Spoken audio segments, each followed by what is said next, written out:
اعوذ باللہ من الشیطان الرجیم بسم اللہ الرحمن الرحیم السلام علیکم ورحمۃ اللہ وبرکاتہ۔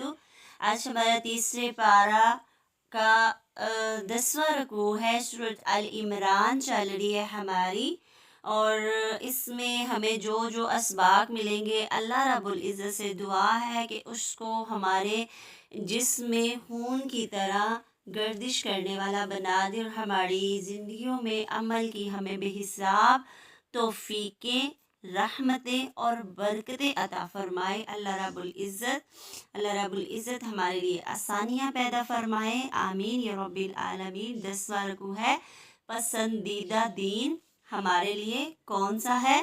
جو اللہ رب العزت نے ہمارے لیے پسند کیا ہے۔ 10 آیات کو دیکھتے ہیں تو اس میں اللہ تعالیٰ فرما رہے ہیں ان الذین کفروا، بے شک وہ لوگ جنہوں نے کفر کیا ہرگز نہیں کام آئے گا ان کو، نہ ان کا مال نہ ان کی اولاد، اللہ سے کچھ بھی وہ جو چھپا رہے ہیں وہ کیا ہے؟ جو اللہ کی راہ میں نہیں دکھا رہے، نہیں نمایاں کر رہے، نہیں عطا کا شکر کر رہے، تو وہ سارے کے سارے لوگ آگ کا ایندھن بنیں گے، ٹھیک ہے۔ اور آگے اگر دیکھتے ہیں تو کذبوا بآیاتنا، تو اس میں 11 آیات میں بھی اللہ تعالیٰ بتا رہا ہے کہ ان سب نے ہماری آیات کو جھٹلایا تو پکڑ لیا ان کو اللہ نے، جو گناہ کر رہے تھے، تو اللہ تو عذاب دینے والا ہی ہے۔ اگلی آیت میں بھی یہی ہے کہ ان قریب مغلوب ہو جائیں گے، وہ اکٹھے کیے جائیں گے طرف جہنم کی۔ اللہ تعالیٰ ان کو بار بار ہلا کر جگا کر اور ان کو یہی بتا رہے ہیں۔ اور آگے اگر 30 آیات دیکھتے ہیں تو ان فی ذالک لعبرۃ، کہ بے شک اس میں یقیناً عبرت ہے، لیکن آنکھوں والوں کے لیے جو غور و فکر کرتے ہیں ان کے لیے عبرت ہے، سب کے لیے نہیں ہے۔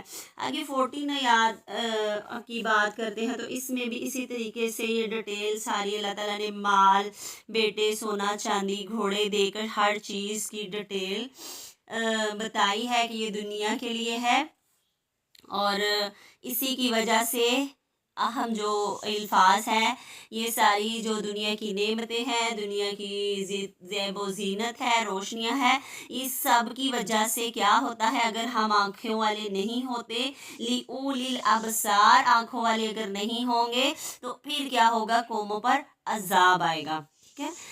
آگے اگر ہم 10 آیات کا محاسبہ کرتے ہیں تو اس میں بے شک وہ لوگ جنہوں نے کفر کیا ہرگز کام نہ آئے گا ان کو، نہ مال نہ کوئی ان کی اولاد، وہ سارے کے سارے آگ کا ایندھن بنیں گے۔ انسان لکڑی یا کولے کی جگہ ہوں گے، اس دن شعلے اس سے نکل رہے ہوں گے۔ ذرا سوچئے، استغفر اللہ، انسان کو مال اولاد کی کثرت مغرور کر دیتی ہے۔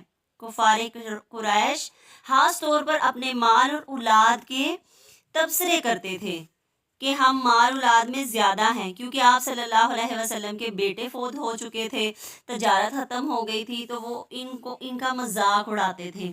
اب رضائی الہی پانے والوں کے رویے کون سے ہیں؟ اللہ کی راہ میں جہاد کرنا، اللہ رات کی آخری گھڑیوں میں دعائیں کرنی ہے، تقوی اور فرما برداری کی روش اختیار کرنی ہے، دنیا کی حقیقت کو سمجھ لینا، استغفار کرتے رہنا ہے، اور صبر اور سچائی پر قائم رہنا ہے۔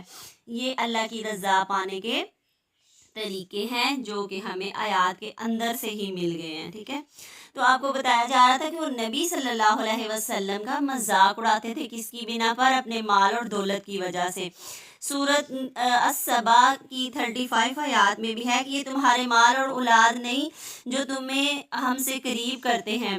سورۃ المریم، کیا تم نے دیکھا نہیں اس شخص کو جس نے کفر کیا؟ سورۃ التوبہ، آپ صلی اللہ علیہ وسلم سے اللہ تعالیٰ نے فرمایا ان کی مال اور اولادیں تمہیں تعجب میں نہ ڈالے، ان پر نہ جانا، کیونکہ اللہ تعالیٰ جو چاہتا ہے تو انہی کو عذاب میں مبتلا کر دیتا۔ سورۃ السبا کی بات کرے تو مال اولاد کی کثرت تمہیں اللہ کے قریب نہیں کرتی، ان کو انہی کے مال اور اولاد کے ذریعے اللہ تعالیٰ آزماتا ہے، ٹھیک ہے۔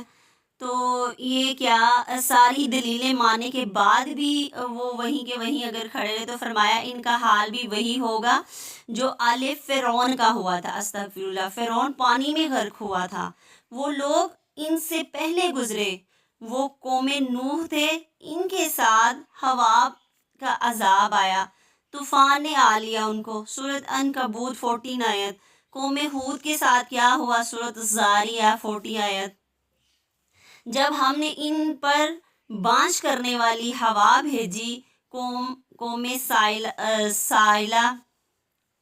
سالیہ اور سورۃ ہود، اس کو دیکھیں تو ظالموں کو ایک چیل نے آ پکڑا۔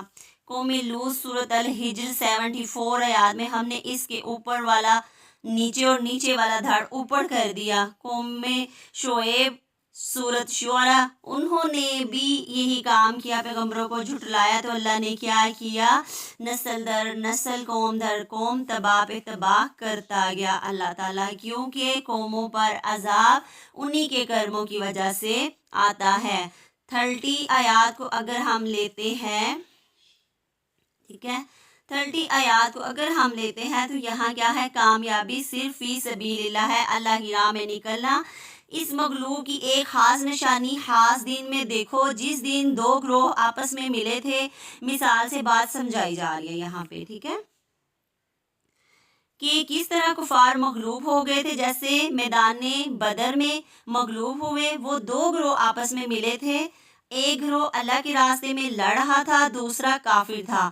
یہاں مسلمان اور کافر لڑ رہے تھے یہ نہیں کہا گیا، کیونکہ اللہ تعالیٰ نیت کو جانتا ہے کہ کون اللہ کے راستے پر لڑے گا۔ فی سبیل اللہ شرط یہ والی لازمی ہے کہ فی سبیل اللہ، اللہ کی راہ میں صرف نکلے گا، تو پھر اللہ کیا کر دیتا ہے؟ دگنا کر دیتا ہے 313 کے مقابلے میں، ٹھیک ہے۔ 313 جو ہوتے ہیں وہ 626 نظر آتے ہیں اگر اللہ تعالیٰ کا اذن ہو۔ تو اس میں اگر آپ جنگ بدر پڑھتے ہیں تو اس میں سارا مہاجرین، اونٹ، گھوڑے، زیریں، تلواریں، دشمن فوج، یہ سارا آپ کو سارے کا سارا یہ مل جائے گا۔ ان کا سردار کون تھا اس قافلے کا؟ ابو جہل بھی شامل تھا۔ یہ واقعہ زمین پر زبردست نشانی اپنے اندر رکھتا ہے۔ کامیابی کی وجہ اصل کون سی بتائی گئی ہے؟ فی سبیل اللہ۔ اگر سورۃ البقرہ کی بات کرتے ہیں تو طالوت جالوت جب نکلے تھے تو 313 تھے جنہوں نے پانی نہ پیا تھا، جم کر لڑے تھے۔ غزوہ بدر کو ہم نے پڑھنا ہے۔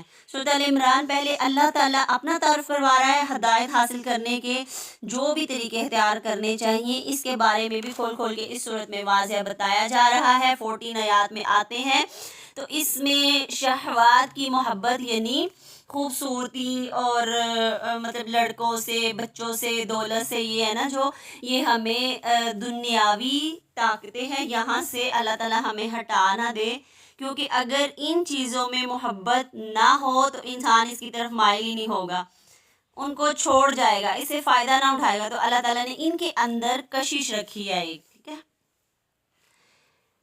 اس کی بنیادی جو اقسام ہے وہ یہی ہے کہ اللہ تعالیٰ آزما رہا ہے۔ کس وجہ سے آزما رہا ہے اللہ تعالیٰ؟ گویا یہ ساری جتنی بھی اس میں چیزیں بتائی گئی ہیں وہ کیا ہے؟ امتحان ہے۔ کس کے لیے؟ پہلا نیکی کمانے کا ذریعہ اور دوسرا آخرت کے درجات کی بلندی کا ذریعہ۔ یہ انسان پہ ہے کس طرح استعمال کرتا ہے، کس راستے پر چلتا ہے۔ دعا برائی سے بچ سکو، ان چیزوں کو ہمیں اپنانا ہے، مزید بے حساب دعائیں کرنی ہیں، ٹھیک ہے۔ آگے بھی ہمیں 15 آیات میں ملتا ہے جنہوں نے صبر شکر کیا ان کے لیے انعام ہے۔ اللہ تعالیٰ نے اس آیت میں انعام بھی بتا دیے ہیں، جنت بتا دی ہے، بہترین جوڑے بتا دیے ہیں۔ 16 آیات میں پہلی خصوصیت ایمان والوں کی بتائی گئی ہے کہ جو مانتے ہیں اور جن کے اپنے گناہوں پر نظر رہتی ہے کہ ہم کیا کر رہے ہیں، اپنے اندر وہ جھانکتے رہتے ہیں، وہی کامیاب ہے۔ آگے ایمان کے تقاضے، صبر کرنے والے، سچ بولنے والے، عطائیت گزار، یہ ساری ایمان کی کیٹاگری ہیں، ایمان کی نشانیاں ہیں جو کہ ہم نے اپنے اندر انڈھیلنی ہے۔ اور اللہ تعالیٰ نے پسند کس کو کیا؟ سب سے زیادہ دین اسلام کو پسند کیا ہے۔